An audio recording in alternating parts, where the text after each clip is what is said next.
Welcome, everyone. We're going to begin the webinar on MEP, a customized retirement plan solution for distributors and collision shops. I'm Melissa Jolls with RDA Impact. We have Scott Broaddus, partner of Virginia Asset Management, presenter today. Presenter presentation will take approximately 30 minutes. We are recording it and we'll post it on our YouTube channel. If you have questions, you can type them in the chat box at the bottom right of your screen, and Scott will answer them during the presentation. Now I'll turn it over to Scott. Hi there, thank you. And hello to everyone who's attending. The purpose of today's webinar is to provide an option or a tool for both distributors and collision shops who are considering adding or have an existing retirement plan and want to evaluate some of the choices that are in the marketplace for them. Retirement plan savings has been something that has been talked about not only in your industry, but in many industries, and many small businesses have either been faced with a expensive retirement plan option, they've looked at it before, or they just said, you know what, this may not be something that we can really offer at this time. And the two most common reasons why retirement plans are not offered at small businesses is the high cost, the setup and the administration, and the complexity that goes along with it. In certain retirement plans, you are considered a fiduciary. There are administrative responsibilities, and some you have to file a tax return. And for a small business or a shop or a business that is wearing a lot of different hats by an owner or a management team, adding one more item to that sometimes just isn't in the cards. And so the Society of Collision Repair Specialists, who I represent, has created a retirement plan called a multiple employer plan. And that is designed to try to ease or reduce some of the administrative burdens that are out there. If you work at or deal with small businesses that have under 100 employees, only about 47% of those businesses offer any type of retirement plan. And if you are even the smallest of the small businesses, so a business that has fewer than 50 employees, only about 20% of small businesses offer any type of retirement plan. A lot of times a business owner might feel like it's not something that's very necessary, their employees aren't looking for it, and what they found, there's been a lot of studies and polls and researches that have been gone out to the marketplace, and employees are looking for business owners to run the due diligence and to provide retirement and savings solutions for them. There's some various stats here on the side. I'm not going to read all of them, but the common theme is employees will save if given the opportunity. And so employers who can come with, as an example, a qualified retirement plan, give them a conduit, have it be payroll deducted, maybe provide some type of matching contribution. That is such a head start on employees who do not have access to it, because we've seen that they are unlikely to go out and save on their own behalf. And so they're really looking for those employers to provide the vehicle and to provide access to information and access to portals to save for retirement. The federal government has also gotten involved in the last couple of years, and they started with their own plans. They've gone to the military and a couple of different departments, as part of the federal employee system, and they have started moving employees from an opt-in system, meaning if you are now enrolled or you're now in the military, instead of enrolling in the retirement plan, you are enrolling if you do not want to participate in the retirement plan. And what we find is you have an adoption rate of closer to 80% participation, which otherwise it may be a percentage that's much, much lower. And so different states have looked at that model. They've seen the success of getting folks to save or employers having them opt out instead of opting in. And they're starting to incorporate that in their state-run mandate plans as well. So you've got states like California, Illinois, Maryland, New Jersey is on the docket, where they will be automatically requiring businesses to offer some type of retirement plan, and then really trying to encourage them to have their employees automatically enrolled in the plan, okay, versus just offering it and then having a low participation rate. In the retirement landscape world, a number of things changed as of January 1st. And the first is they have increased the amount of a tax credit that a small business can receive if they are going to implement a new retirement plan. So if you work or you deal with a business that does not currently offer any type of qualified retirement plan, the IRS is offering up to a $250 tax credit per employee, up to a $5,000 maximum. There is a line here that says $250 per non-HCE. An HCE is a highly compensated employee, which is defined as a 5% owner, a family member of a 5% owner, or an individual earning more than $120,000 per year. So if you work at a 25-person shop, there are 3 family members and 2 highly compensated employees earning more than $120,000 per year, and you have 20 eligible employees, and you can receive up to a $250 tax credit until you exceed that $5,000 threshold. And then you can take that for the plan's first 3 years. They've also, I mentioned that automatic enrollment, they've also added a feature that even if you have an existing 401k plan, they will provide up to a $500 tax credit for businesses that introduce automatic enrollment to their existing plan, and you'll receive that $500 credit for the first 3 years. Okay, so they're really trying to incentivize companies to offer a retirement plan and then to make sure that those employees are participating. And we do that through the opt-out instead of the opt-in. For plans that opt folks in, the most common starting place is either 3% or 5% of an employee's salary. But that's not going to get it done. They're not going to be able to have enough in their retirement accounts by only saving 3% of their pay. So an additional feature that you have is you can automatically increase their savings rate by 1% until they get to certain caps. And they raise the cap from 10% to 15% of pay. So you can have an employee enroll at 3%, and then each year it bumps up from 3 to 4, from 4 to 5, and so on. And then you can set the upper threshold on where that cap were to stop rising. 2 other quick comments about retirement plans is they have increased the age of the required minimum distribution. The IRS used to force workers or retirees in the United States to start taking money out of their retirement plans in the year in which they turn 70 and a half. And recognizing that folks are working and living longer, they have extended that to the year in which you turn 72. And finally, they have added an allowance on when folks can take money out of their 401k plans. Okay, and you can now take up to $5,000 out in a withdrawal that is not subject to penalties for the birth of a child or expenses that lead to an adoption. So there are a number of new items that you want to think about if you are considering adding a 401k or you have an existing 401k and you are looking for additional tax opportunities. These 2 credits are good tools that are out there for you. So where this ties into the Society of Collision Repair Specialists is they have created what they call a multiple employer plan. And a multiple employer plan is essentially a 401k, but it operates at the association level. And what it does is instead of all the underlying businesses, association members going and setting up their own individual 401k plans, the Society of Collision Repair Specialists has gone out, they've interviewed vendors, they've negotiated rates, and they have essentially created an association umbrella that all the underlying businesses fall under. And so the hallmarks of that are the association has taken on a lot of the administration responsibility.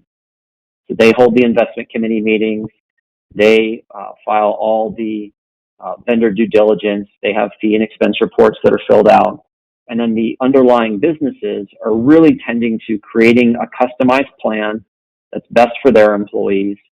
You will still input your employee census data, but it reduces the amount of the administration that you have. And then also because you are part of a network that will have, over the coming years, several dozen businesses, you are getting much lower pricing than any one individual shop, and you are sharing in some expenses. Submitting a tax return has to be done for every plan, and the association submits a single return. Well, if you contrast that with every small business submitting a single return, I mean, that's a $1,500 or $2,000 expense right off the bat, no matter whether you're a $100,000 plan or you have $10 million in your 401k plan. So you're able to share in a lot of those costs that are out there. One thing I do want to highlight is any business that is considering joining the association plan can still go in and make the customizations that they want. So if you have a 401k plan, we can mirror all the features that you have right now. So when do your employees become eligible? Do you want to provide a match? Do you want to allow for loans? Are employees saving pre-tax, or do they want to save under a Roth side as well? All of those items. You can have a safe harbor plan. You can tie a vesting schedule to matching contributions that you make. If you're a very profitable small business and you want to make contributions above and beyond the match, you can even have a profit sharing plan. Okay, so it really is a tool designed to meet the needs of a lot of different looking businesses. I mentioned we're filing one individual tax return. There is a single plan document, and there is a lot of responsibility that we are covering on behalf of the member businesses that are signing up for the plan. Okay, when you create a retirement plan for your employees, as an owner or a leader of a business relating to the 401k plan, you become a fiduciary, meaning you can become legally responsible for operating in that plan's best interest. Well, the association and then my firm, as a product of being hired by the association, we are also fiduciaries to that plan. So we are in the boat with you, making sure that that plan is run appropriately, that the fees are bottom quartile and most competitive in terms of cost, and the plan is really running so that you can go off and do some different things. The benefits will not just be to the owner of a business in the form of health administration or allowing them to go off and do a number of different things, but it's also going to benefit the employees.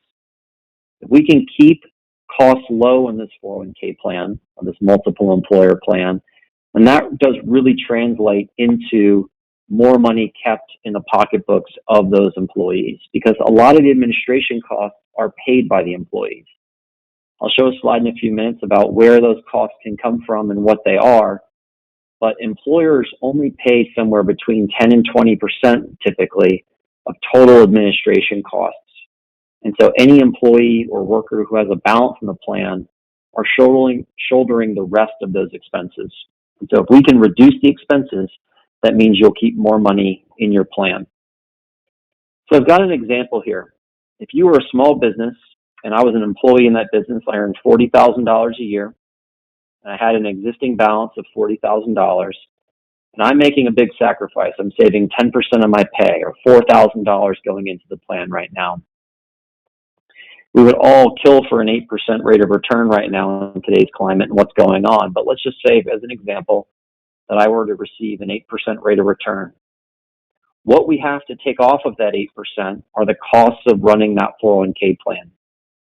In a small business, the average 401k expense, if you have under $2 million in a retirement plan, is about 1.8%. So the employee doesn't receive an 8% rate of return.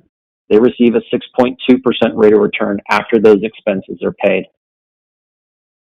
In this SCRS multiple employer plan, we're able to take those expenses down and hover right about 1%.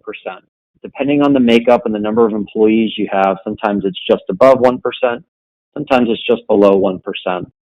But if we can cut expenses by sometimes 30 or 40%, then that really adds up to a much larger balance in this employee's retirement plan because there was less drag on the portfolio. And you can see it not just in the individual employee, but you can also see it amongst the business. So this is a business that has 15 employees. They have $400,000 in their retirement plan. This is very characteristic of collision repair shops that we've seen around the country. A lot of them don't have scale. They have maybe 30 employees, but only half of them are participating. And so somewhere between that $400,000 and $1 million in plan assets is very common. Okay, and so that plan can grow from $400,000 over the next 30 years to somewhere between 10 and 12 million. And how quickly it grows depends on that same drag on the portfolio. So we are advocates to try to drive down cost as much as possible. Part of what you want to make sure if you're considering a 401k plan or if you have existing vendor relationships in place is what happens as you grow. Many collision repair shops are not growing by leaps and bounds. It's expensive to put a new location down. You're hiring a lot more employees. And so that $400,000 in the previous example can only get so large, really dependent on those employees saving and having growth in the investments. But as an association, as more and more member businesses sign on, then collectively, the association is much more likely to hit fee breakpoints. And so what you'll see as you exceed some of these thresholds is employee expenses and plan expenses are going down, not just for new businesses that are signing on, but it's going retro, and everyone who's already a participant in the plan is going to experience those as well. It does not require you to come back and fill out a form. It does not need you to remind us to reduce expenses. We are trying to make this as easy as possible. They are in place. They are scheduled. They will automatically decrease as the plan grows. So as of a couple of weeks ago, we were very close to this $10 million number. We're a little bit further back from it now. Okay, but the SCRS plan has been open for a year, and so we're growing into these numbers. I would expect in the next couple of years we'll be exceeding the $20 million month number and moving along.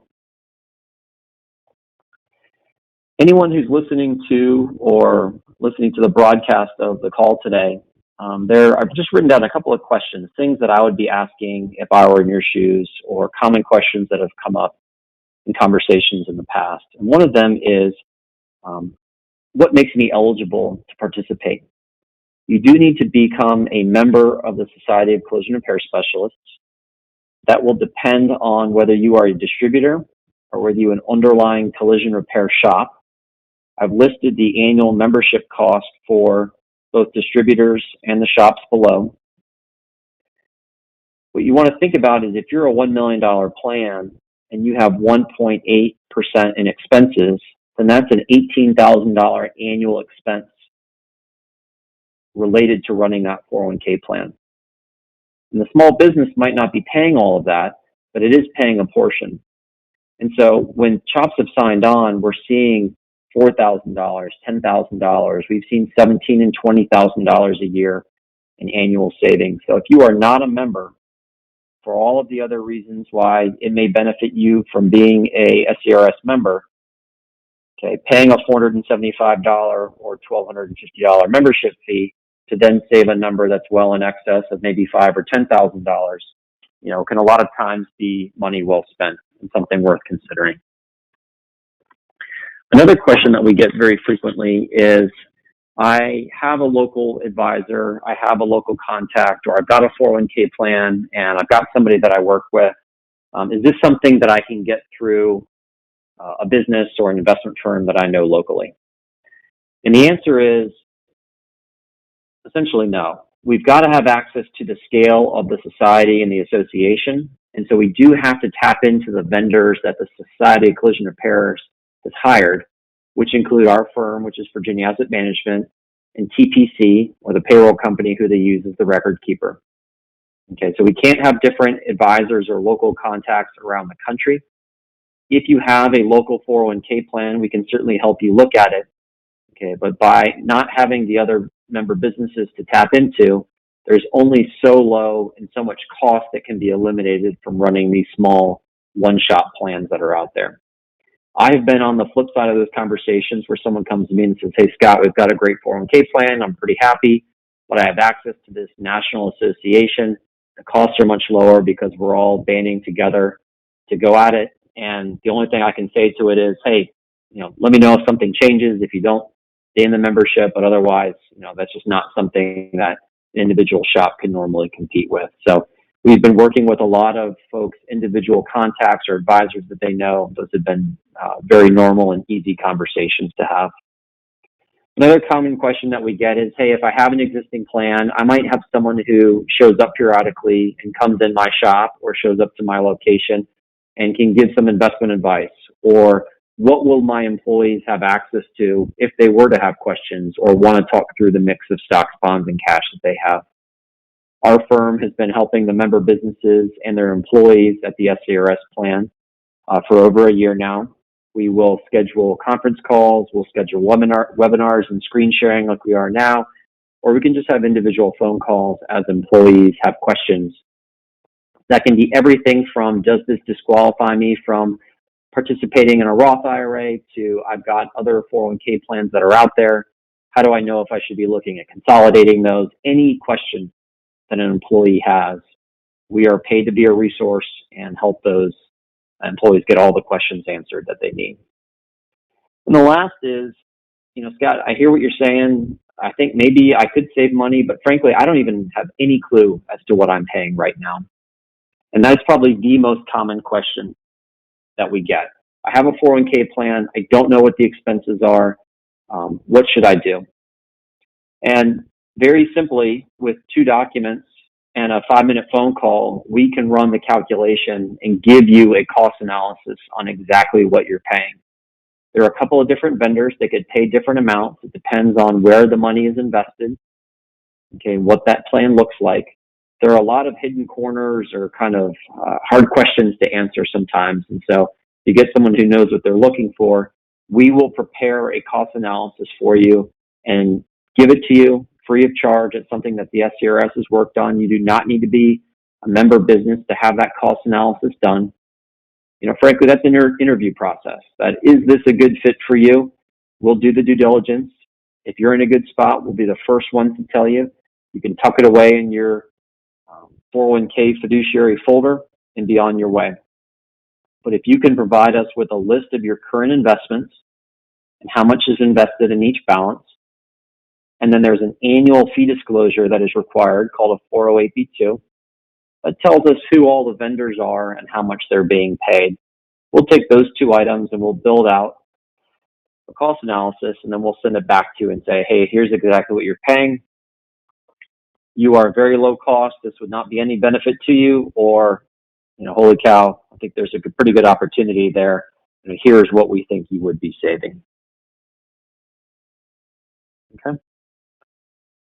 So if somebody comes to me and they say, all right, Scott, I'm listening to what you're saying. I've had you do the cost analysis.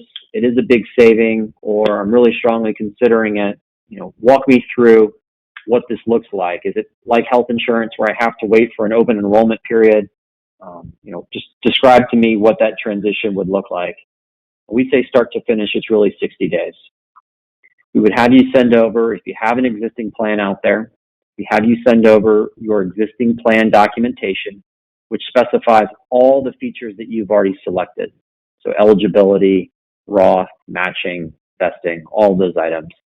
And we'll start by mirroring that plan to make it feel exactly or as close to be what you currently have. And then we'll schedule a conference call and say, hey, this might be a good idea to dust some of those plan features off. Do we want to add that automatic enrollment to get the $500 tax credit? Do we want to turn off loans or add loans? Whatever it might be, but we'll spend about 45 minutes on that call. We will work with your existing plan to have the assets transitioned over. Most of the 60 days is us working directly with your current 401k provider to get the census file to find out where the money is invested and have them send the funds over. We would schedule a phone call with you and your staff, or the collision repair shop staff or the distributor staff, to go through, this is the new website that you'll be seeing. These are the new plan features. Here's where to add your beneficiary, kind of give them an overview or a tutorial. Okay, and then we'll provide the notices on when that plan goes live. The only feature other than using the vendors that you have to use as part of the Society of Collision Repair Specialists multiple employer plan is you need to use the investment options that they have. And those investment options are a menu of Vanguard, index, low-cost, passive mutual funds.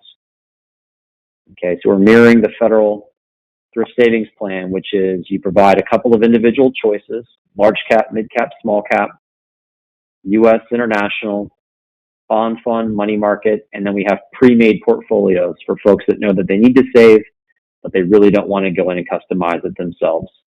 So we have low-cost index options for anyone who's looking to participate. And the last piece that I wanted to bring up, especially if you're meeting with small collision repair shops, is very oftentimes the owner or family that runs that shop has the majority of their investments in the plan. So not only will they benefit from the ease of administration, but the reduced costs are going to benefit that family the most. I mentioned that many businesses don't understand what they're paying into a multiple employer plan. And so knowing what those costs are important. But the second thing we want to consider, and a lot of businesses don't realize, is we can control to a great extent who pays those costs. So do we pass all those along to the balances in the plan, or do we have the company be invoiced for some or all of those expenses? An example might be if I'm a 10-person shop and I'm the owner and I make up 80% of that balance, I'm putting the maximum I can put into a 401k plan. Well, that's the biggest deduction that I can take. And so maybe it makes more sense to have an invoice come to me that I have the shop write the bill for, and that allows me to take an extra deduction versus having my 401k balance take the deduction, and then I have less money in my retirement plan left over. So we can talk through all those types of options and features. Many businesses have no clue that that's a choice or consideration that they may want to make. So at the end of the day, we are here to be a resource to the Society of Collision Repair Specialists, its member businesses, and then the overarching sector or category, which includes the RDA, you all as distributors, and then any shops that you would come encounter with or interact with on a day-to-day basis. We are here to help. We want to promote retirement savings first and foremost. We want you to know that this is a tool that you can promote as an option that's out there. It's an option that many small businesses would not get access to otherwise. And then we really want to be encouraging the workers and those business owners to be saving money for retirement, since very few of us have access to a pension plan anymore.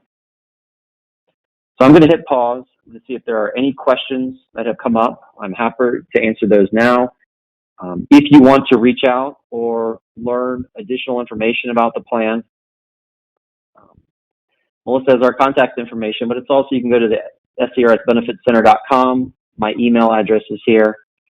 And I'm happy to connect with anybody on a one-on-one basis after the fact as well. And Scott, I'll follow up with anybody who's on the call and send them your contact information if that's okay, so they could reach out to you directly. Any questions? We don't have any questions. So with that, we really appreciate your time. Scott, thank you very much for excellent presentation. And again, I'll follow up with everybody on the call.